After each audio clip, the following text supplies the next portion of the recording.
If he's going to break the slate now because he just got in foul trouble. He scored 30 fantasy points in the first half. Well, he also just got taken out because he committed a foul. I don't know if that must be his fourth. Yeah. And also he got stat corrected and took away a block from him. He was like rebounding like not well at all in that first half. Like blocked 4 shots? 5 shots? I think that he had it was 4, now it's at 3. So Oh, okay. -1 blocks in the second half so far. I guess I made a rule that I had to get one of Collins or Gallo because I played John Collins enough to know that Gallo's usually the one who blows things up. And then we were on the show and I realized that Nathan Knight was like a really good play, and now he's apparently important. John Collins ends up with just 31 fantasy points. I was glad. So the way that happens is, he has 4 fouls right now. If the Hawks just smash the Rockets before he can come back in. Yeah, which is not crazy at all.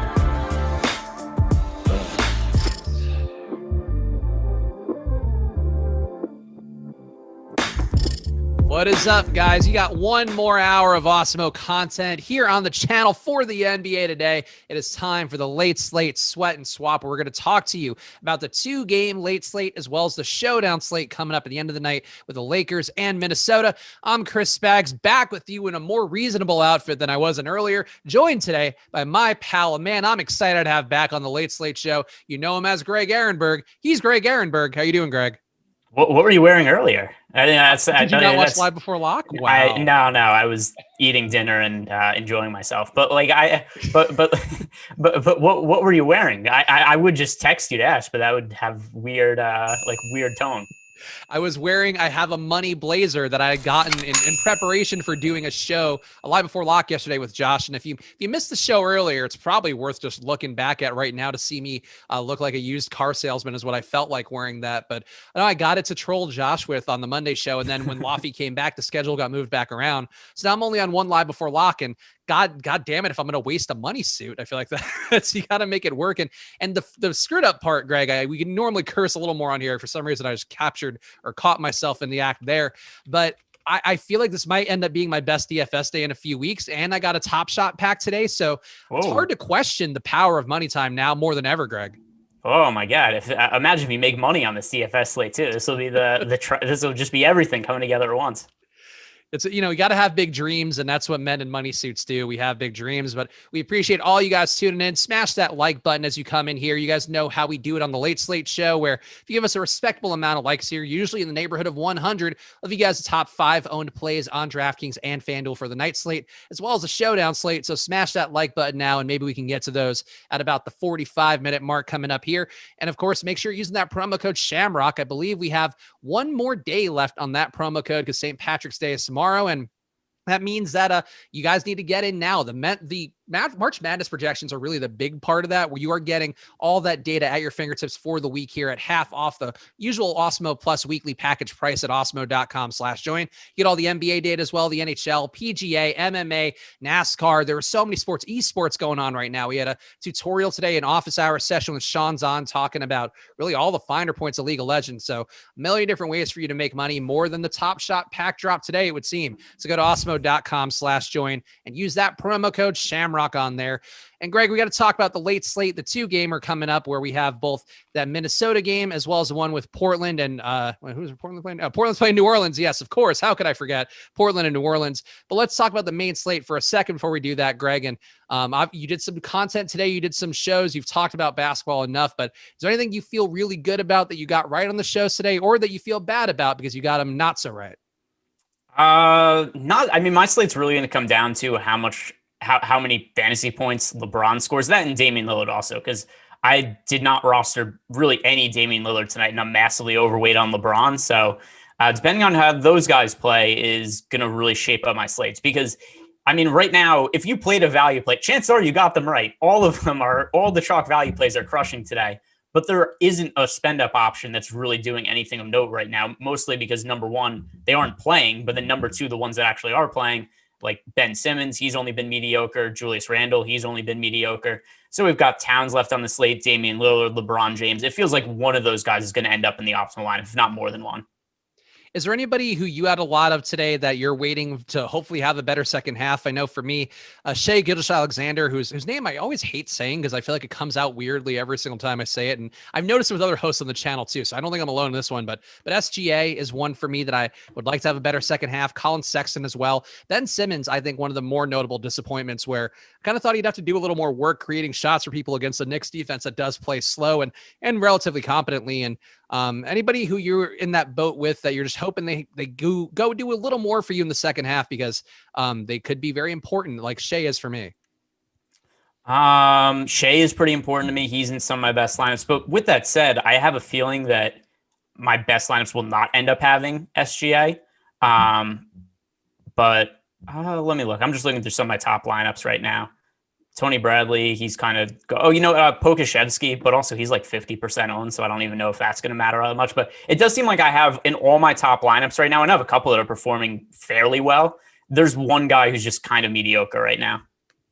Yeah, that is definitely the downside. I'm glad I got Daniel Tice, but bummed that I got him in lineups with Ben Simmons not playing the best. And hopefully some of these guys, part of the reason you're paying the premium on guys like Shai and Ben Simmons is that they usually do get to that floor projection of where you want them to be. So I don't know those lineups are going to be tournament winners, but I'm confident it's going to be a decent day here. And I guess for late swapping, Greg, is there anything you would consider doing now? I know you mentioned you had a lot of LeBron earlier. Damian Lillard probably going to be less owned. Karl Anthony Towns also probably going to be less owned. Is there anything like that you would consider at this point to either pivot off of LeBron or at least, cut your share amount a little bit more to get some of the other studs? Is there anything you consider to do today or would recommend people do out there on Late Swap Optimizer to try to capitalize on what you said earlier, a chalk slate or a chalk value slate in particular that's all paying off for the most part? I have LeBron projected for almost 10 more fantasy points than Damian Lillard. A lot of that has to do with CJ McCollum being back and the expectation that Damian Lillard, number one, doesn't have to play as many minutes than number two, less output and less usage from when he's on the court. So just because of that, it's really hard for me to switch from LeBron to Lillard. Number one, Dame is more expensive. But then number two, I have such a big gap in between what I expect from a fantasy standpoint that it's hard for me to make that switch. Got a little Dame for my late slate lineups that I'm doing on DraftKings, which I feel good about because I think if I get some exposure there and he does have a nice day, at least I'm covered. I actually think I'm going to be above the field for the main slate too. He was only projected to be about 10% owned. I just wouldn't hate the idea if you had like 50% of your lineups with LeBron, cutting that to 25 in the hopes that maybe Dame can get there. Dame's a little bit more expensive. So I think you do have to have that extra, I believe $300 on DraftKings to get there. But I get it. Like LeBron does project better for me too. It's a little bit closer. I have him 3 points better than, so not quite 10. But I think if you were to try to half some of your lineups there and just get some Lillard in the mix, like I know McCollum being back is a very bad thing overall, but if McCollum's going to play 23 minutes like Awesemo has, I think Dame still has the upside to have a big day and to be a differentiator from LeBron. Like, I mean, how many pathways do you think there are for the Lakers to not perform up to snuff tonight where maybe they blow out the Timberwolves, maybe Kuzma has another day, maybe LeBron just sits back on a back-to-back? I would just feel like I want for you, Greg, to have more Damian Lillard in your life. Yeah, I'm cool without it. I just look at my projections like, hey, this is the decision that I've come to, and I am comfortable with it. In terms of blowout, I mean, it's always possible, but the Lakers are only 7-point favorites. And in general, even though they've played better over the last couple of games, it's not like they've been just wrecking teams since Anthony Davis got hurt. It's largely been a struggle for them. Even a lot of their wins were, they went to overtime against the Thunder twice. So they've played a lot of games that have been pretty close. And I know last night was a one-sided game against the Warriors, but they actually have 2 blowout wins over the Warriors. And I think those are their only 2 blowout wins ever since AD got hurt.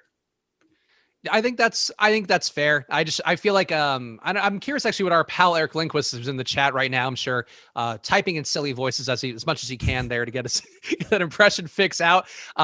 I would be curious to hear what his thoughts are, because I just think, to me, if you can sort of differentiate the overall profile a little bit more, I'd be inclined to. But I get it. LeBron definitely has been a top projected play all day long. Awesemo had him for 55 fantasy points. I feel like I get why you'd go there, but I don't hate the idea of taking a stab on Dame. And I guess this ties more to the late slate too. Antoine Murphy, one of our regulars in the YouTube chat, saying that Dame's too expensive at 10-8. And I feel like, to me, I agree he's too expensive. Like, I definitely didn't want a crazy amount of him for the main slate, though. With all the value out there, he just kind of happens because he's projected fairly well. And I do think he's one way to get different. But I think for the late slate, I want to get some more Lillard in the mix, because he clearly has a slate breaking upside. Very high combined total in this game at 238. And if you're not playing LeBron on the late slate, I think you're going to be drastically different from a lot of the field right away. How much Dame is too much for you, Greg, for with just the late slate games? We're not going to talk about the main slate anymore. Now you've put your foot down and refused to play Dame.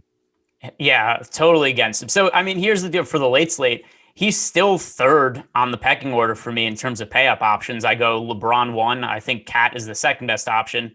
And then Lillard is the third best option. That's at least for DraftKings. FanDuel is totally different just because of the position flexibility.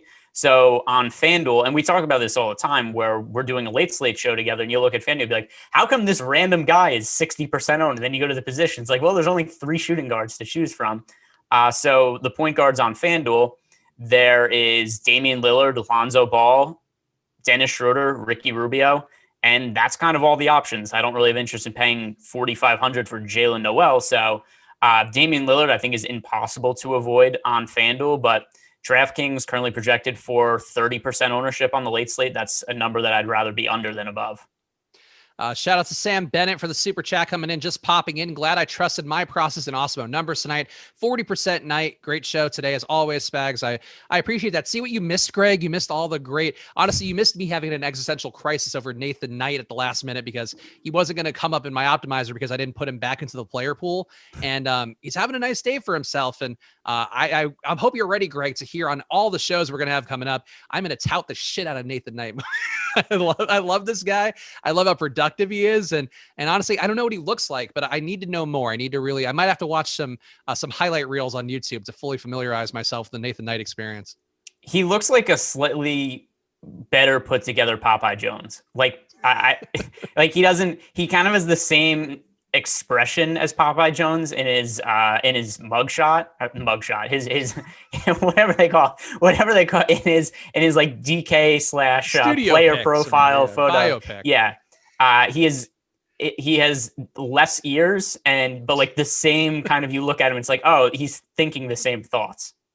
The photo I'm seeing, which is from ESPN, which is, I guess, their default of him, is a transparent PNG. And he has the straightest hairline I have ever seen, where it just goes like completely across. So that's my experience of Nathan Knight now. And man, we may have to get to know more, because he's been averaging over a fantasy point per minute. And honestly, he seems like a dude who could earn some run if Capella does end up missing a little more time here down the home stretch of the Hawks season. Yeah, minimum salary too. Good for him. Drop Rose is back in the chat too, which I think is nice to see. I know people have been speculating about his whereabouts. So shout out to all the regulars around here. Shout out to all the people in the YouTube chat. Of course, we appreciate you guys a bunch, and hit that like button, guys, because we got 3 minutes here, and I'll give you guys some of the top owned plays on DraftKings and FanDuel if you guys get us somewhere respectable. Here's an interesting question from Big Chungus for DK Cash. Would you go Bron and Karl Anthony Towns to start, or would you take Reed and pay up elsewhere? Reed does look like the better projected play in terms of, just being value. I still think Towns and LeBron, well, let me look at the ownership here, because I think that's going to be an important part. But what's your initial instinct on that one, Greg? For a cash game, would you just start with LeBron and Towns? Or I think LeBron you have to start with. Towns, I feel like you can maybe move away from. So in the build I have, LeBron is my most rostered player on the late slate. Like I said, I have Towns as a stronger pay up option than I do Lillard. But looking at my center exposure, the 3 guys I have the most of on DraftKings, it's Harrell 1, Naz Reid 2, and then Karl Anthony Towns 3.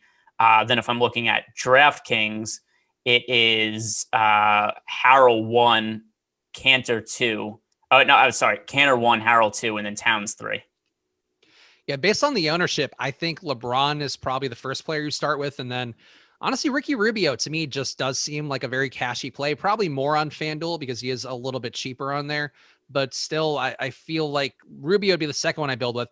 And Harrell's just going to be pretty highly owned, like for our ownership projections, not to spoil the whole game here, because the night slate ownership projections are not free, even though we give you guys them a little teaser of them during these shows. Montrezl Harrell, 42% on DK, number 3 owned player on there. I feel like he's the one who you'd go to for a cash lineup where I normally want to keep it as chalky as possible, barring any players who are just absolute shitty plays on their face that are going to be highly owned. Yeah. By the way, I'm very excited that we have Drop Roses back in the YouTube chat because it really was flooding us with, with Drew Lock takes all football season. Then all of a sudden he disappears for a couple weeks. So it's good to have him back. I thought that he was, working under a pseudonym to come and harass me in the YouTube chat, but here he is. I don't think he has an issue. I mean, I don't want to speak for Drop Roses. Tell us in chat, buddy. Give us the exclusive here on the Late Slate Swap and Sweat show. I think he got mad at Josh that one day that Josh was just such an outright dick, and in classic Josh fashion, where we all enjoy ribbing certain regulars in the chat. Drop Roses, I know, often does come out with some outrageous takes, particularly ones, as Greg mentioned, about Drew Lock and Zach Levine and some other guys. Michael Porter Jr., another one. So he shares that with our frequent co-host, Kayla. But I do feel like he just left in protest of Josh being such an asshole that one day. Like Josh really went in on him in a way where Josh must have had a bad pizza in his pizza oven that day, and he just took it all out on poor Drop Roses. I'd like to find out that Josh was wrong in the end too. Like it was some piece of information where he's like, no, what are you talking about? This guy's not going to play tonight, and then he just ended up playing. Yeah, Josh, I saw is getting harassed for the Alex Len takes that anybody would have made yesterday, but that's the nature of the beast when you're doing these shows. We got to give you the best possible views we have, relative to the data we're seeing, and sometimes it's going to be right, sometimes it's going to be wrong. But glad to see Drop Roses back, and glad that the mean rumors and innuendos on the YouTube chat are not true, because we appreciate all you guys here, whether we make fun of you or not. It's all playful teasing. It's all just friends here. We're not trying to be dicks to anybody. People talk about Poku. We don't need to talk about Poku now. Poku playing like crap though. Salad Boy back again, asking a question. What's your take on McCollum minutes restriction? Awesemo has him in for less than 25 minutes. I know he had him in for 23 minutes the last that I saw. And I think to me that feels about right. I probably wouldn't be inclined to play McCollum at all in the slate unless you're playing 150 and there's a construction that works with McCollum where maybe you have better value plays or a bunch of value plays lined up. And then you have McCollum. He's only point guard eligible on DraftKings. So that's a little bit tougher too. But if there's some way that price works, I was there with Karis LeVert yesterday. I feel like it's kind of a similar play to me where I don't expect him to get a ton of run, though LeVert, at least we had the one game to see him playing mid to high 20s minutes. For McCollum here, Greg, I feel like if you gave him more than 25 minutes, I think that's a mistake on a projection basis. Yeah, I gave McCollum 20 minutes, and it just doesn't make him anywhere near a viable play. He's 8,700 on FanDuel. He is 7,500 on DraftKings. If it was a situation like we've seen random guys come back, like Karis LeVert, at least on FanDuel when he came back, FanDuel was like, hey, he's 3,900. Like if it was something crazy like that with McCollum, but he's just at his regular price. So unless you are really actually even at 8,700 on FanDuel, even if he was playing full minutes, I wouldn't really like him. So likely limited minutes for CJ McCollum and easy to take out of the player pool, in my opinion. Yeah, that's an odd FanDuel price given how they really selectively enforce everything where it's like, oh yeah, Karis LeVert, he should be $4,000. And then CJ McCollum, who's somehow out longer for this foot injury rather than a cancerous lump on his kidney or whatever. He's still 8,700. Bit of odd price enforcement on FanDuel, but you got to respect how different the game is on both sites, I guess. Yeah, I don't really think you have to respect it. I think I think every once in a while it's just like, hey, here's a random price for this guy. But yeah, there's no real rhyme or reason. We've seen multiple times players who are out for a while and they come back and FanDuel's just like min price now. I remember that happened with Kevin Love a couple of years ago. It probably would have been justified this time that Kevin Love came back. But yeah, I remember there was a time where Kevin Love came back after missing like 2 weeks and he was just min price on FanDuel with a 30 minutes restriction and scored like 40 fantasy points. So they just do random pricing sometimes. Also, Moses Brown just shy of 50 fantasy points now. And I know he's not on this slate, but boy, what a game by Moses Brown. I'm so glad to be on the right side of Moses Brown history rather than the not playing Moses Brown side, because that's an unbelievable line for a guy getting his second start of the year, I think. Yeah, 18 points, 16 rebounds, 4 blocks. By the way, somebody insisted earlier to me because I take it a lot in the YouTube chat, especially lately, and now I bring it on because I asked for it. But somebody was telling me earlier I clearly don't watch basketball because I said I thought Moses Brown would be a good fantasy producer. number one, he said, I don't watch enough games. He only played 50 minutes the entire season. Like how much Moses Brown is there to watch? How much Moses Brown have you watched that you've determined that he's just a bad fantasy basketball player? I don't know. He's played 10 minutes per game this year, averaged 12.5 fantasy points. I didn't think he was going to score 1 million fantasy points tonight, but I thought it was reasonable to expect somewhere in the neighborhood of like 35. Yeah, I figured he was going to be around 30. I had him projected for 28. Awesemo had him projected for 28. Like that to me seemed like a fantastic outcome potentially. But high rebound rate guys, high per minute performers in that limited sample size. That's definitely what Moses Brown and Nathan Knight both fit the criteria of. And honestly, with this NBA season, it seems like teams are tanking earlier than ever, or at least getting core rotational guys out of the mix earlier than ever and just going to the young guys. So going to be important to keep up on those limited sample size players, guys who flash an upside and not make those value judgments. I know for me earlier in the year, I thought Isaiah Stewart was just taking minutes away from Mason Plumlee, and Mason Plumlee has been always a fantastic per minute fantasy producer, but like Isaiah Stewart now might be a better fantasy per minute producer. And if you judge guys off of a handful of games you saw in League Pass or whatever, like you're going to miss out on a lot of good plays. And that includes Moses Brown. Yeah, and then the other thing too is, I mean, there's a point where you're just taking a leap of faith with some of these guys, right? And because there's no way any of us reliably knew what to expect from Moses Brown other than that, hey, he's a guy who's scoring 12.5 fantasy points in 10 minutes per game. So you have to expect that he's going to score somewhere around a fantasy point per minute, unless he just got into immediate foul trouble. He was at least going to be decent as long as he was starting. We also got a super chat here from Derek Milner. And actually, here's a funny, I want to get to the super chat in a second, but Aaron Gluck got a really funny line. And we got to give credit to the guys contributing and gals contributing good quality jokes. Aaron Gluck saying the half of the people who didn't play Moses lost their money. One can say Moses split the slate. There you go. It's a quality biblical joke, Greg, that I feel like we just have to applaud the wordsmanship, the word crafting by Aaron Gluck. Is that, I'm almost positive that's the best comment I've seen in the YouTube chat. It's definitely one of the better, like I like heady jokes like that because normally, definitely we're basically rewarding prop comedy in the YouTube chat more often than not, and on the show as this hat will be evidence of. But I do like a good, well-worded, clever joke. And that was one, doesn't get like a ha ha ha, but it gets you like, good, that's clever. I like that. And there's no way anybody acknowledged it in the YouTube chat either. No chance. Just let that one go. Let's talk about the night slate ownership projections. We'll give you guys a top 5 here for free because we appreciate you guys being here. And again, smash that like button. We'll talk more about the showdown slate with Minnesota Lakers. We'll also cover the Pelicans a bit more in a second. But LeBron James, number 1 at 54% on DraftKings. Number 2, Ricky Rubio, 43%. Number 3, Montrezl Harrell projected for 42%. Number 4, Talen Horton-Tucker. People chasing that one today, 41%. And number 5, Brandon Ingram at 40%. And on FanDuel, let's get these out real fast. LeBron at 79%. Zion Williamson, number 2 on FanDuel's night slate, 67%. Damian Lillard, number 3 at 66%. Number 4, Brandon Ingram at 56%. And number 5, Ricky Rubio at 47%. Let's talk Pelicans fast because we got the super chat from Derek Milner asking about Steven Adams. I think he looks fine. The issue with me with Steven Adams is always that I play him and then the ceiling is just never there because he really hasn't been there, but he's been so productive per minute lately that it really jumped out to me. He's been playing like low 20s minutes the last few games, and it does stand to reason he could see more. He's been over a fantasy point per minute the last couple games with Jackson Hayes, being decently productive behind him. But Greg, for a night slate in particular, is Steven Adams okay to you, given the fact that, he's got a solid floor and the ceiling could be there more than realized, or more than most people realize if he actually does see the 27 minutes that Awesemo has him in for?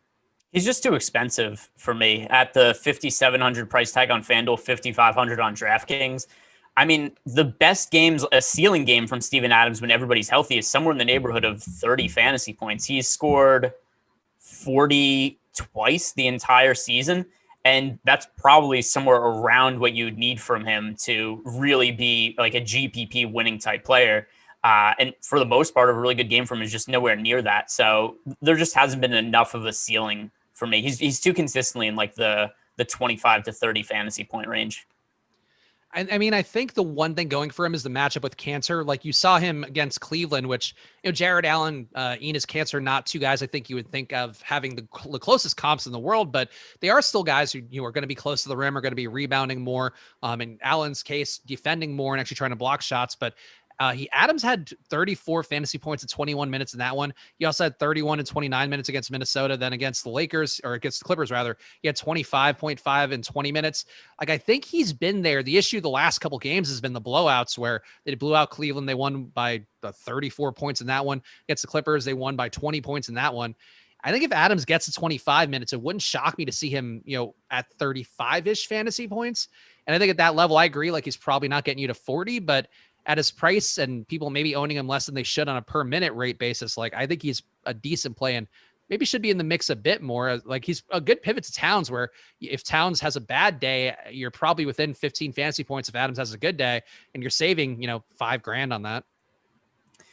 Yeah, this is just another one though, where like me versus LeBron versus Damian Lillard, when I have such a gap in projections between him and other people priced around or people at the position, it's just hard for me to make that kind of a move. So like, I think that Montrezl Harrell, I understand he's way chalkier, but at least on FanDuel, Harrell is projected for 18% ownership. Steven Adams is projected for 7% ownership. And I have Harrell projected for way more fantasy points. So considering that the gap is 3x, except it's not like it's 17 to 18%. So it's not something crazy for a 2-game slate. I have to side with Harrell being the stronger play.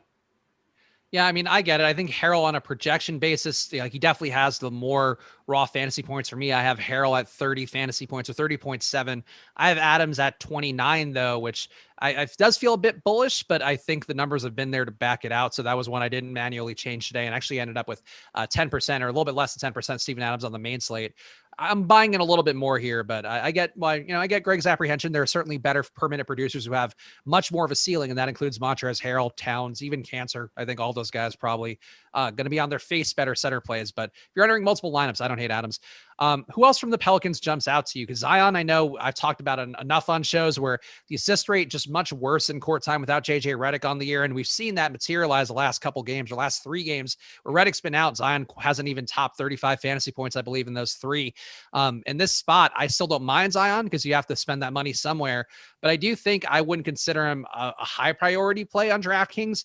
Where are you landing with him? And I guess the big question would be, do you prefer Zion or do you want to go to Brandon Ingram?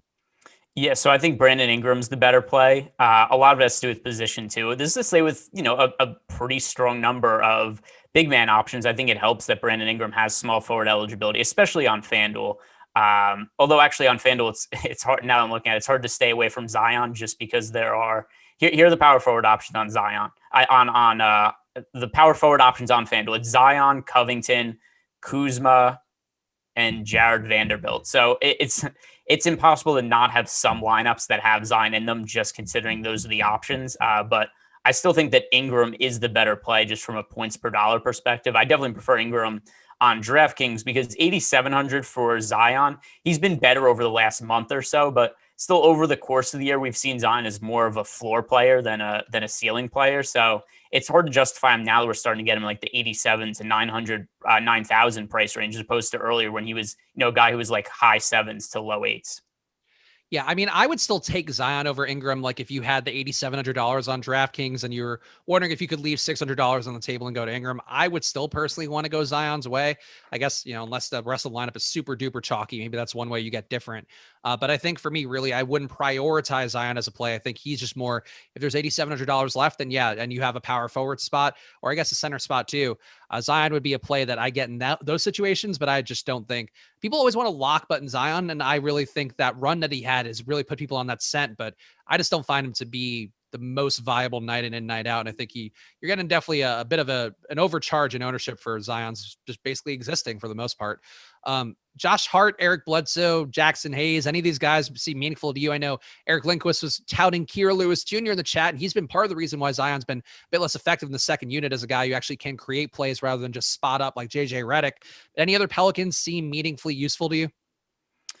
On FanDuel, it's hard to get away from Eric Bledsoe just because CJ McCollum at 8,700 isn't an option. Anthony Edwards at 7,000 is viable, but super expensive. Then you get to Gary Trent at 5,300. He's hurt with McCollum coming back. And then you get Bledsoe at 5,000. So just given the options there at shooting guard on FanDuel, I think that Bledsoe is an appealing option there. On DraftKings, though, I don't really think any of these guys are especially appealing. Kira Lewis, if you want to use him as a punt play, he's only 3,300. I don't have him projected especially well.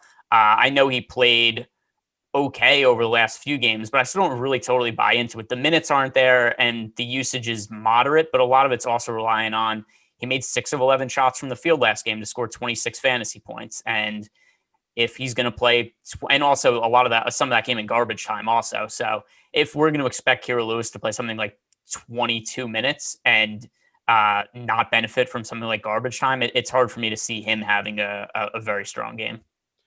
Shout out Todd Herman for a $1 super chat. We appreciate every little bit we get on here. And you guys hit the like button too, because that's really what helps us keep the lights on the channel and help us get seen by more people, especially this late slate show where we're moving the times around. We're trying to do whatever we can to serve as many people as possible with the content we're doing here. So smash that like button and tell a friend and come back. I don't know if the people tell friends to watch YouTube videos, but they should, unless it's a silly cat video. And honestly, Greg, maybe we could do some silly cat stuff here on the late slate. Why not?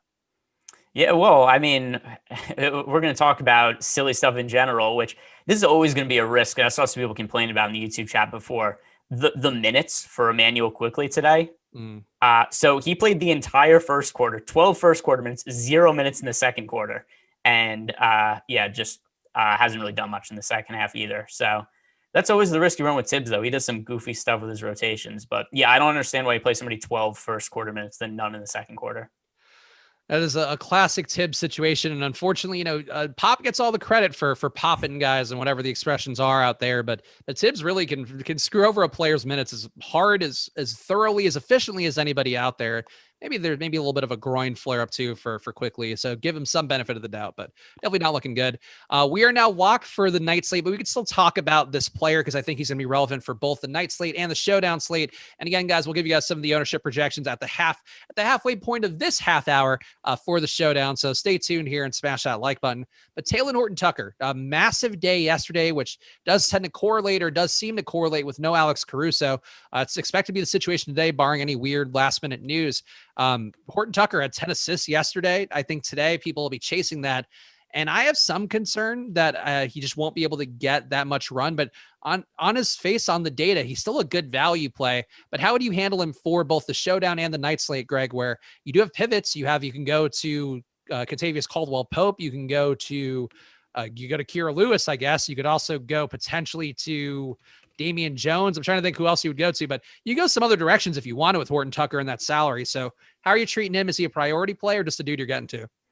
Just the dude. And here's the thing with yesterday's game. We talked about the Lakers and the likelihood of their blowouts. They've only had 2 blowout games, like I said, since Anthony Davis got hurt. Both of them were games over the Warriors. One of them was yesterday. So THT, he benefited from garbage time, and he ended up playing 28 minutes. I get that Caruso is out, but we've seen Caruso out in other games, and before that night, Taylor Norton Tucker had played under 20 minutes in 5 or 6 consecutive games. Pacers, Kings, Suns, another Warriors game, Portland game. So it was 5 games in a row that he played under 20 minutes. So I think that we have to look at the 28 minutes he played yesterday as a bit of an aberration, and then certainly the 10 assists also, because I think that was the first time all year he's had more than 5. So there was a lot of outlier things about yesterday's game. He's generally not a great assist guy and doesn't usually play all those many minutes, but just everything kind of came together for him. So at 3,600, I mean, I have him projected for 17 fantasy points. So if you need a cheap option, I wouldn't say you can't play him, but I mean, he's just a guy in my player pool about even with the field. So I think he's a better assist guy to give him credit for. Like if on the year, he's an 18% assist guy, which would put him at number 3 on the team, at least out of the active players, with LeBron number 1, Schroeder number 2 at 21%. So I think the upside is there for him, but I agree, like expecting him to get to 10 assists and also some extra court time that he got yesterday with that game getting out of hand. Like, I don't know that I would view him as like, oh, he's going to get to 40 today. Moses Brown, Tomas Satoransky, 2 of the chalk plays today, who I think seemed obvious to really probably anybody, any shows you watch throughout the industry today. Those guys were starting. Those guys were sort of locked into a very particular role. Horton Tucker is going to be coming off the bench and also coming off the bench alongside Kyle Kuzma a lot. So that's something that, makes it a high upside play, but one that I agree. I expect him to be closer to the 20 fantasy points than the 40 today. It just wouldn't surprise me if he had an outlier day, but I don't think banking on that would be the move. And it does seem like the field is going to be heavily banking on that. And we are at the halfway point of the show. So Malakar just gave us $5, said Mo money time. So it's money time again, guys. So my hats, my blazers, they're all about one thing: profitability in DFS. And the best way to achieve that is at awesemo.com/join. Use that promo code Shamrock for one more day on there, and you get a half off of an Awesemo Plus weekly package. All the data, all the sports at your fingertips. So go check it out now at awesemo.com/join with that promo code Shamrock. For the showdown, who would be your captain choice, Greg? And I know you love a chalky captain, and it does seem like LeBron would be the chalk captain choice today. So is that the one you would build around, or would you try to get a little bit outside the box? Yeah, LeBron is my overall top choice for captain. Although I do think that there are some more contrarian options that would make sense. I'm just going to bring up the latest ownership here so I could see what it is. But yeah, I think if you were only making one lineup, need to pay up for somebody, I would go chalk LeBron and then maybe go contrarian somewhere else, because I think the odds of LeBron being the top scorer on the slate are very, very high. I agree, but I do think the whole thing of not playing LeBron a captain, and we've debated this topic about showdown captaincy a lot of times, and there are sort of two schools of thought. A lot of people just like to take the top projected play. The guy is going to finish number one overall for a showdown slate more often than not, but I tend to find more equity in going to cheaper guys, or, guys are going to be less owned, but also potentially cheaper guys too. Like, it'd be nice if Montrezl Harrell had the ceiling of LeBron, but I do think for him at 10% ownership, if he gets you LeBron, Towns, and maybe Anthony Edwards or whatever else you want to get, Kyle Kuzma, I think is certainly a justifiable play, especially if you're not playing Taylor Horton Tucker.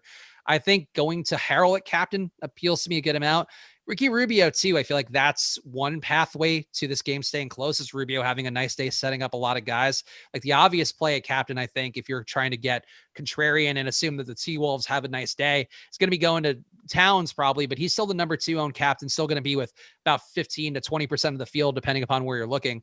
I think if you go to Rubio and to a lesser extent, go to Anthony Edwards. I know he's a little banged up too. People may be afraid to go there, but those guys at captain, Greg, I feel like, to me, Towns, Rubio, especially Rubio, Edwards, and Harrell would be my contrarian captains that are not superstar players. Do you have any major opposition to any of those guys, or does one stand out as being more appealing than the others? Here's one thing I'm going to touch on LeBron too. He's 40% owned as the captain. I mean, there are other days where there's an obvious captain play. And I mean, I think that if you were just trying to make the optimal build and you weren't worried about the ownership, we would both agree that LeBron is the guy to go to at captain. Yeah. And a lot of times when there's an option that's that obvious, their captain ownership ends up being like 60, 70% or something like that. It's not like 40% is that overwhelming of a number, especially when we've got Cat at 17%, Montrezl Harrell at 10%. That's still fairly significant. So, I mean, Harrell would be my contrarian choice here just based on how I project him, except, I mean, he's only a fourth of the ownership of LeBron, so it's not like he's massively contrarian. Yeah, I get it. I think, to me, the main thing for a showdown is just moving away from such a large swath of the field. And like, yeah, it's a little more obvious, I think, if it's, if LeBron were 70% owned, then you're really getting away. And then maybe you could nickel and dime that he doesn't pop up if you're running Monte Carlo sims or whatever you're looking at, that, he's number one play 50% of the time or something. But I think, to me, it's just the main part that I try to win showdowns with is just getting different at captain right away, and then hoping I could beat the 60% of the field that's left in this case, or 50% of the field, whatever it may be. And if you don't play LeBron or Towns at captain, you're getting away from more than half the field, almost 60% of the field. So that's an approach that I like. I agree there's a little more risk that comes to it when it compares to looking at an optimal.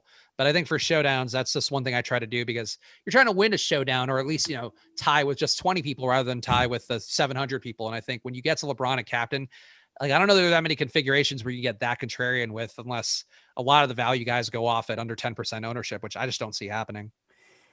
So here's the other thing that ends up happening, though, is, so yeah, like, if you play LeBron at captain, you run the risk of tying with, 300 people. But then a lot of times you find that even if you play the 5% owned guy at captain, I'll find often that almost everybody has the same combination of the lineup with that guy at 5%, because there's just one lineup that really stands out. Because let's say you're playing Kyle Kuzma at captain. You're going to have LeBron and Towns as both utility players. You're probably going to have like Harrell as a utility player. And then just everybody lands on the same value guys also. So it's contrarian to an extent, except you still end up with the same lineup as a lot of other people. Obviously, not as many if you end up as, a potential LeBron lineup that could be duped 1,000 times. But I would rather roster somebody like LeBron at captain and then just get contrarian by leaving like $1,200 in salary on the table. I think we're both making great points here, but I see where you're going with it. And I think that's too one of the spots where maybe that's where you do leave the money on the table then and get away from one of the very overly chalk plays. But yeah, I just tend to eschew the highest owned captains for the most part and try to get to these guys. And because that, to me, like, if I get to I'm trying to think, like Ricky Rubio, 8% owned at captain. If I get to him, and then I also have, I'm trying to think who would be a good low owned value. If I also then have Jake Layman in a roster spot, a utility spot like that, then your ownership product's going to drop a bunch because you have an 8% owned Rubio, a 10% overall owned Layman.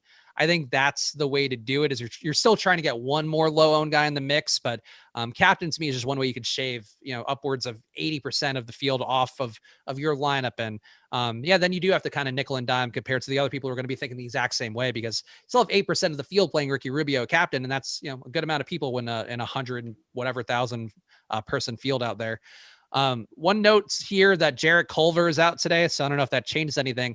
Are there any sneaky plays to you? Because one guy that I got, and I don't really know why, honestly, got him for the late slate itself, got him for the showdown. Josh Okogie was popping up to me, I think, because of just not having Culver in there. And, Jalen Noel's the obvious guy off the bench, but Okogie does a little bit of everything in a way that tends to appeal to me and how my DFS lineups sort themselves out.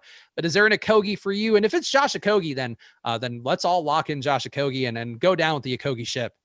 Well, who has the same ownership as Josh Okogie is Dennis Schroeder. So I wouldn't say that Dennis Schroeder qualifies as a sneaky play, but if you're just looking at the ownership, people aren't rostering him in Showdown, and it's the same ownership, like we said, as Josh Okogie. So I think that he could qualify just given what the salary is and then also the ownership. So I think that so many people are building lineups where they're trying to get to Karl-Anthony Towns, LeBron James, Montrezl Harrell as well, that when you have a slightly overpriced Dennis Schroeder, at least relative to Showdown, people just aren't getting to him.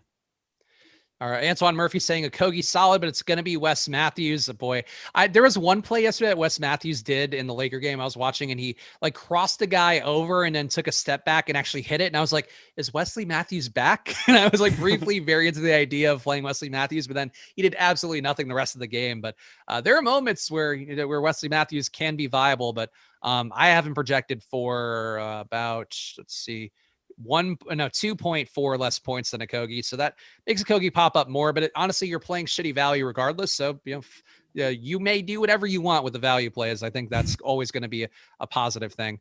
Also, shout out to Malakar also joining Team Awesemo is what we're saying for people who are hitting that join button under the video. And that's just one way to get your chat seen a little better. You also get some fun emojis and whatever. We're figuring out ways to reward the people here. But if you're a regular in chat and you don't have that badge on you, I don't know. We're going to think less of you because you're not spending the $3 for validation from your favorite DFS host. So hit that join button, get on there.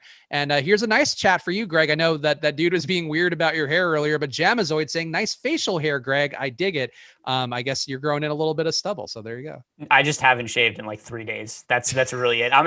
That's on my to-do list after I'm done with the show. I have to finish my workout for the day and then shower and shave and then it won't be there tomorrow. But I appreciate the kind words, since all of a sudden, out of nowhere, since it's become very, very popular in the YouTube chat, is commenting on all of our appearances. It's become something that people were very concerned about how much sleep Kaufman got yesterday. It's become it's become very commonplace. So maybe we really do need to upgrade to those higher definition cameras that we were unsure about a month ago. Yeah, it's funny because, a lot of the appearance that I have, I know for me in particular, I wear backwards hats because I don't want to even have to think about doing my hair or whatever to look presentable on camera every day. And, it's something that as we grow as a channel, Greg, we might have to all start wearing blazers like I wore today with dollar signs all over it. But we're gonna have to be like the aspirational TV host and to start wearing fancy outfits. Maybe get a wardrobe budget. Who knows? Yeah, where we draw the line, once somebody asks me to put on makeup, I just don't show up the next day. But you would look your eyes would really pop, I think. Yeah, I've had to wear makeup for a TV spot. I was on the local news doing promotion for DraftKings in the New York area, and I didn't know that you had to use specific makeup remover. Right. I just thought you could wash. Because what do I know? This might surprise most of the people in the YouTube chat. I've never worn makeup in my life. Not something I wear regularly.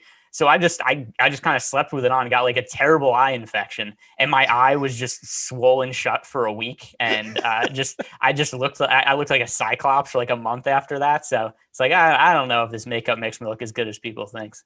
There are people I've known who've worked in TV, both male and female, who've then worn their makeup out for the day. But yeah, I've heard before that you have to take it off at night because that'll happen. I didn't know you could actually get an eye infection from it, but good to know for anybody out there. In case you're appearing on TV anytime soon, keep in mind that keep the makeup to a minimum or whatever. But yeah, if we ever have to wear cover up for these shows, I'm actually kind of jealous that women get to wear cover up sometimes. And this is going to be don't go therapist on me. I just feel like there are days where like I have a blemish and I'd love for the world to not know I have a blemish, but I'm just stuck because I'm a guy. I can't just put some cover up on and call it a day. Yeah, I mean, you could be the first. Oh man, it's Tyler. Right. It is upsetting. It's Price is Right level upsetting based on that sound effect. So there's a niche for this, right? I mean, like who in the fantasy space is wearing makeup? Like Pat Mayo, and that's it. You could be you could carve out a niche for yourself. That's true. Honestly, I've already got the money time thing. It'll be makeup time starting soon on the channels. And, maybe then we won't get completely like ghouls on the tip off next to Kayla every single day. Let's talk about some, Aaron Glick, this is getting brutal, guys. We're just having fun, Aaron. I take back my compliments to your Moses joke. That's how it goes now. Hope you feel good about yourself. Who are the priority plays for you for Minnesota for the showdown slate? I know you said Jalen Noel's a guy you're not a buyer into, and I feel like at his price, I don't hate him. Naz Reid, also a guy I think is interesting, especially if you're not playing Towns. He was popping up to me on the main slate regularly and the late slate too, at least appearing as a guy who should be viable on a projection basis. And I don't hate the idea of going to him. Certainly not the most productive. He has played a few more minutes next to Towns over the last few games, so not enough to really be a game changer for you. But is there anybody like you or anybody on Minnesota who you feel really strongly about being, I don't know, viable besides Josh Okogie, of course, who we all agree is a fantastic play? Juancho Hernan-Gomez, and mostly just because of where his price is. He is 1,800. So I mean, if you get 8 fantasy points out of Juancho at that price point, that's not a terrible result. It opens up a lot for you. And I mean, he could end up, something weird could happen. Somebody gets in foul trouble. He ends up playing a little bit of extended minutes. I gave him 10 minutes right now, and I think that makes him viable at his price point. It's kind of hard to build lineups where you're able to force in LeBron and Towns. And also, for what it's worth, he's played over 20 minutes in back-to-back games. But yeah, I think that Juancho at his price point, minimal ownership too. I think that's the easiest path to get lineups with Cat and LeBron. Are you willing to take any Jake Layman, given the fact that his minutes don't spike that high? Awesemo only has him in for 23, but he is starting, and theoretically there is some way that he can earn more minutes if he's shooting hot, which he's done before. I feel like it doesn't seem crazy to me, but the ownership is really not on Layman at all. So just feel like I need to mention him because at least he has somewhat secure run. I mean, the other thing too, and this is also going to impact Juancho's minutes. The reason that I didn't give Juancho the same minutes for this game that he had the last couple of games is that Jaden McDaniels is coming back from COVID. So that's going to impact Jake Layman also. If I'm going to one of these punt guys, I'd rather just go to Juancho because he's so much cheaper than the other guys. So Layman is 4,200, which while that's cheap, that's a big difference from the 1,800 that Juancho's at. And let's talk some Lakers here. People asking about Kyle Kuzma. I guess the Q tags have been on him on most of the sites today, but he was ruled in earlier today by, I think, like hours and hours ago. They basically said that all these guys were playing. Kuzma not starting, though. Still Morris starting. LeBron also starting. But and also Schroeder, Caldwell Pope, and Damian Jones, the other fifth starter for the Lakers. How are you feeling about Kuzma, though, where he had 2 games, one before the All-Star break, one after, above 30% usage? I think he looks better, the eye test wise, and I think projection wise, he looks fine to me. I know he's got the ceiling. I thought he was a decent showdown captain yesterday. Today, I'm not quite as bullish on that prospect. I think I'd rather go to Harrell. But how do you feel about Kuzma as both a captain and a regular utility play? I've been on Kuzma. I mean, even yesterday for the full slate when Josh and I were going over our ownership of players, and he asked me who my highest owned power forwards were yesterday. It was Giannis and Kyle Kuzma for the slate yesterday. So I'm buying into his extended minutes right now. Same with Montrezl Harrell. And it's for a weird reason. I'm going to reiterate something I said yesterday. Jared Dudley being out with a torn meniscus impacts the Lakers rotation way more than you'd think it would, because Marc Gasol, he's still out with COVID. So they ran a bunch of small ball lineups with Jared Dudley at center. And those 10 to 14 minutes he's playing, they're basically all going to Kuzma and Harrell now. And so that makes them much more viable plays, because Kuzma and Harrell are both guys that in competitive games we could expect to play over 30 minutes. And they're guys who are good fantasy producers when they're out on the court. And the prices have just not really updated to reflect that yet. So Kuzma and Harrell, two guys who I like for the main slate, and I like for the late slate / showdown slate as well. Yeah, Alfonso McKinney got minutes yesterday too, which is, I think, another sign of what you're talking about, where there is just a lot of opportunity to go around, or at least a lot of court time to go around with some of the guys they have out. And McKinney wasn't just blowout run either. Devontae Cacok got the blowout run for that one. He's another productive guy who someday is going to start for the Lakers. And when that day comes, you need to play Devontae Cacok. But Alfonso McKinney, I feel like mostly useless. I wouldn't play him. Would you play Wes Matthews on this slate too? I mean, Kuzma is obviously a much more appealing play. Kuzma and Harrell, I think, off the bench. And honestly, Taylor Horton Tucker, I feel like those three are ahead of Wesley Matthews by a country mile. But do you feel like Wesley Matthews is in the mix at all, or would you just not get any? Yeah, none for me. I would rather, like, if I'm going cheap, I would much rather go to, like I said before, Wes Matthews. I mean, I'd rather go to Juancho Hernan-Gomez over Wes Matthews, or I'd just rather go to Damian Jones, since he's playing not like a ton of minutes, but he's cheap and he's playing at least comparable minutes to Wesley Matthews. And I think Damian Jones is a better fantasy producer than Matthews. So if I'm going cheap, those are the guys I prefer to go to, is Damian Jones or Juancho Hernan-Gomez. And we got past 100 likes, so we appreciate you guys a bunch for helping us get there. Here are the top owned plays, or top projected owned plays on DraftKings and FanDuel for their showdown and single game slates, respectively. LeBron, number one on DraftKings, 99% overall ownership expected. So if you don't want to play LeBron, you're going to be different than pretty much everybody in the field right away. Karl-Anthony Towns, number two at 83%. Number three, Montrezl Harrell, 56%. Number four, Ricky Rubio at 44%. And number five, Taylor Horton Tucker at a rounded up 41%. Greg, on DraftKings, out of those five, LeBron, Towns, Harrell, Rubio, Horton Tucker, which one would you want to come under the field on the most? Probably Rubio. And it's not even because I dislike Rubio. There's been slates recently where I've been on him, except his minutes have so much fluctuation and variance to them that I'd rather be on Rubio when he's lower owned and then be lighter on him when he's higher owned, just based on the variance there. So it's something that could very easily kill you, because you could get a ceiling game out of Rubio. But I think it's so hard to predict when he's going to be good or when he's going to be bad, that I would just let the ownership dictate where I'm going with him. Would you be inclined to get like a Noel or an Anthony Edwards more if you're not getting Rubio? I know I normally don't make groups for Showdown, but it does seem like if Rubio has a bad day, it's probably because he wasn't assisting enough and then also not shooting as he always does. So is there anybody who you think you would have in a lineup just to try to, leverage the idea of not playing Rubio? Not Noel, because 6,800 I think is too steep. I mean, you can make a case for Edwards at 9,000, but in general, I just think that there's not too much correlation between him and Ricky Rubio. Like, if Rubio doesn't play well, it's probably just because he has one of those games where it's like, oh, look, Ricky Rubio has played 28 minutes and had 6 assists and took 2 shots. Like, there are just some games where he doesn't do anything out on the court. So I don't think there's anybody directly that benefits from Rubio not playing well.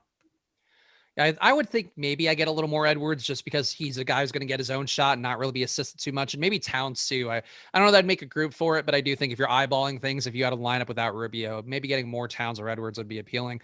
FanDuel's top owned plays, LeBron going to be 100% owned on FanDuel, of course.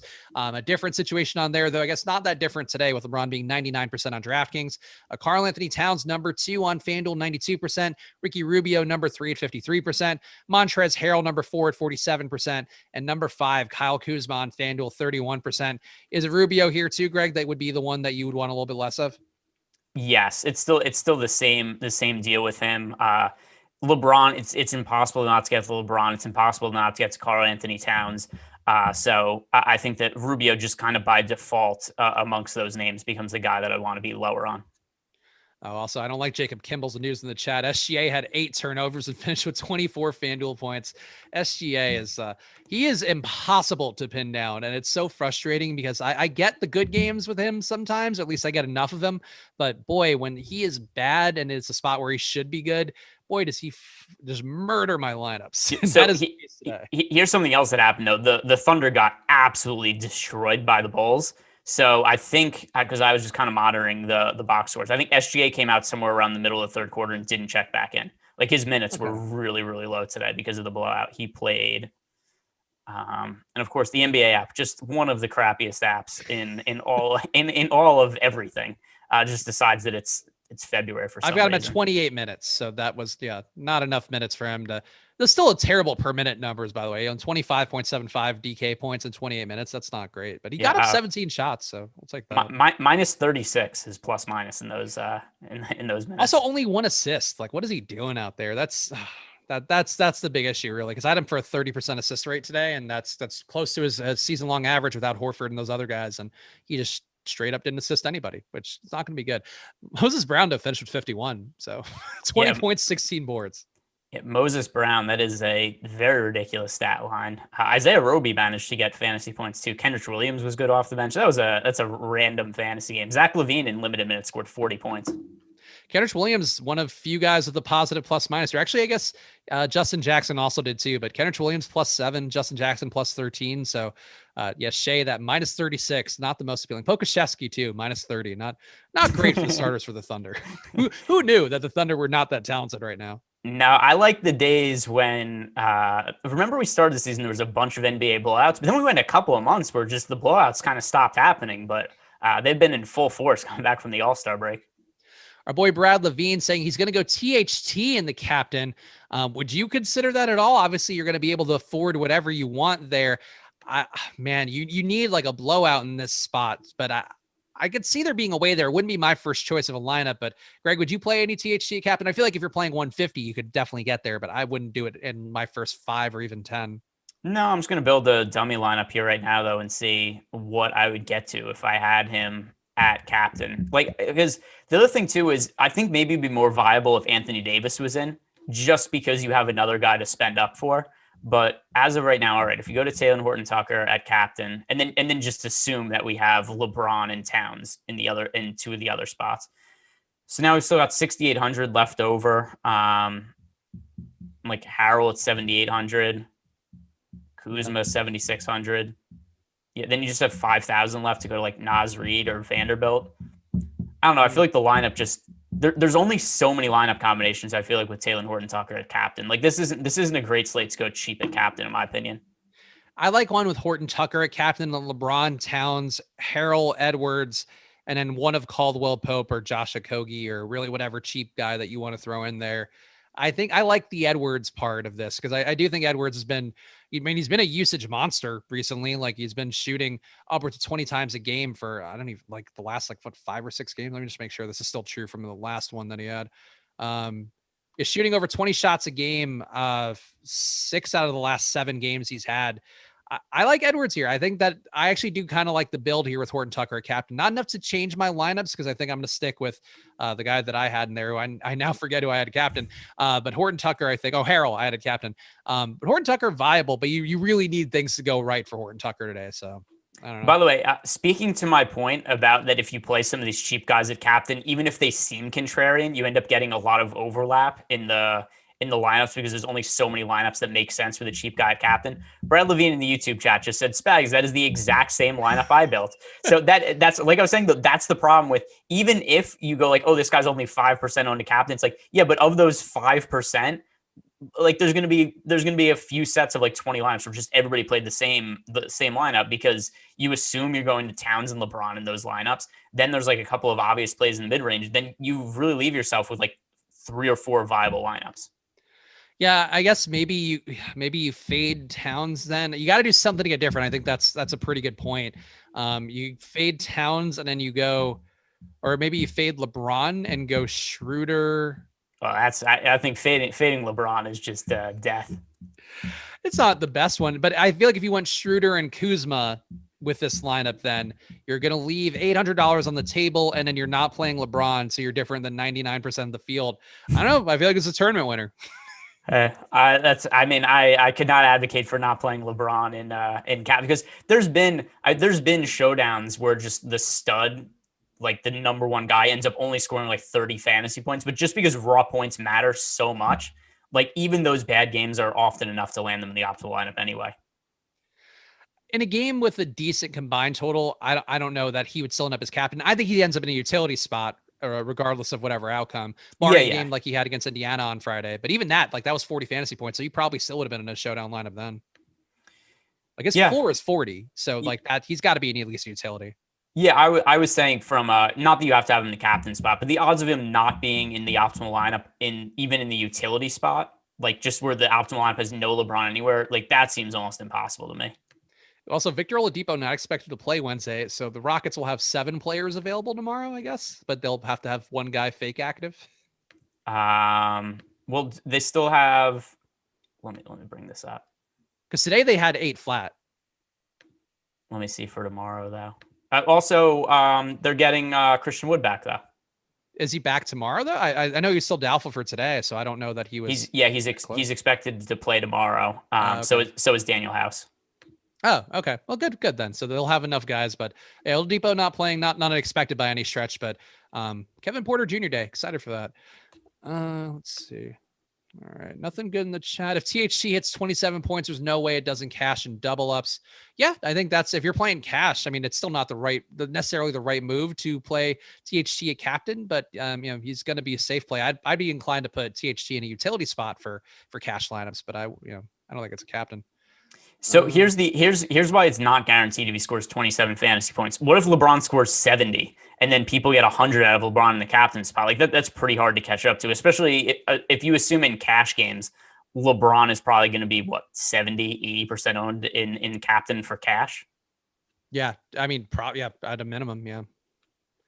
76ers came back. Okay. That's good news. We got about 1 minute left to lock. Any final gems of wisdom that the people won't hear before lock anyway, Greg? Let's see. Yeah, I hope Juancho Hernangomez plays the 10 minutes I expect out of him. I hope that Josh Okogie is great because he is in my night slate lineups and my showdown lineup because I just gave up on the day after I feel like I put in enough hours today and now I'm going to reap the Josh Okogie benefits.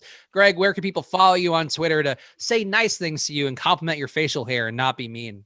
Yeah, if you'd like to comment on my facial hair or my hair in general, anything else that really, because remember there was one time where DFS people talked about DFS on Twitter? Like I know that was forever ago, but now everybody, if you're involved in DFS, you're an expert on everything but DFS. But yeah, I mean, I generally do like to talk about DFS on Twitter. You can follow me on Twitter at G Ehrenberg DFS, right there in the title. So yeah, go troll me there. You can follow me at Chris Spags. I'll be back tomorrow on the tip-off. I think Greg is doing a double duty, a live before lock, then a late slate show tomorrow. Back with me, so got lots of content here. Of course, subscribe to the notification bell because content starts at 6:30 in the morning on this channel with Josh Engelman's process video. So make sure to watch that. Watch everything here. Consume. That's what we want. Use the promo code Shamrock as well at awesemo.com/join. So use that one, half off your first week of Awesemo Plus, and it's a really nice deal because you're getting a ton of sports right now, including our March Madness projections. So check that out. And we'll be back with you guys again very soon. So enjoy your nights and good luck.